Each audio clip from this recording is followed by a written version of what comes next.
Hello යාළුවනේ. අද අපි බලමුද ලේසියෙන් හදාගන්න පුළුවන් හෙල්දි ස්නැක් එකක්. ඒ විතරක් නෙවෙයි මේ පාටිස් වලට ස්මෝල් බිස්නස් එකකට උනත් හදාගන්න පුළුවන් ස්නැක් එකක්. පෑන් එකකට කපාගත්ත කජු, කපාගත්ත ආමන්ඩ්, කපාගත්ත රට කජු දාලා හොඳින් රෝස්ට් කරගන්නවා. මේ ටික බාගෙට රෝස්ට් වුණාට පස්සේ ඒකට සන්ෆ්ලවර් ඇට, වට්ටක්ක ඇට දාලා රෝස්ට් කරගන්නවා. දැන් ඒ ටික පැත්තකින් තියලා ඕට්ස් ටිකකුත් අපි රෝස්ට් කරගන්නවා. ඒකත් පැත්තකින් තියන්න. ඇට ඉවත් කරගත් රටේදි ටිකක්කුත් අරගෙන පෑන් එකට දාලා ඒක දිය වෙනකම් පේස්ට් එකක් වෙනකම් හැඳි ගන්නවා. දැන් බෙදගත්ත සේරම බෝල් එකකට දාගන්න.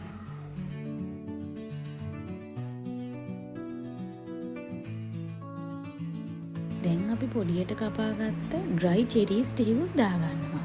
ඩ්‍රයි බෙරි හරි ප්ලම්ස් හරිත් දාගන්න පුළුවන් මේකට. හොඳින් කවලම් කරලා අර අපි කලින් හදාගත්ත රටේ පේස්ට් එකකින් දාලා පීනට් බටර් හැන්දකුත් දාන්න.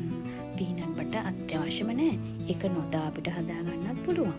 දැන් මේ මිශ්‍රණය හොඳින් අතේ ඇලෙන පද වෙනකම් කලවම් කරගන්නවා. අතේ ඇලෙන්නේ මේ වගේ ගුලි වෙන්නේ නැත්නම් තව රටේදි පේස්ට් ටිකක් දාගන්න. මේ වගේ සිලිකන් කප්ස් වල ටිකක් අරන් අතින් දාලා අතින් හොඳට තද කරගන්න. කප්ස් නැත්නම් ට්‍රේ එකකට මිශ්‍රණය ඔක්කොම දාලා තුනී කරගන්න.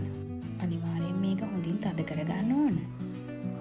ඊළඟට චොකලට් ටිකක් ඩබල් බොයිල් කරලා දිය කරලා අපි ඒකත් මේකට උඩින් දාගන්න. චොකලට් ටික හයි වුණාට පස්සේ ගලව ගන්න ඕන. ට්‍රේ එක දානවා නම් කොටු කපා ගන්න ඕන. වැඩ නැති හරිම ලේසියෙන් හදාගන්න පුළුවන් ස්නැක් එකක් තමයි මේක.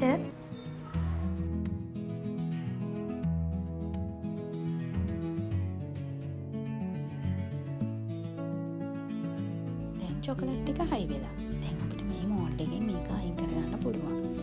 අපි ට්‍රේ එක දාලා නම් ඔන්න මේ වෙලාවේ පුළුවන් අපිට ඒක කෑලි කපා ගන්න.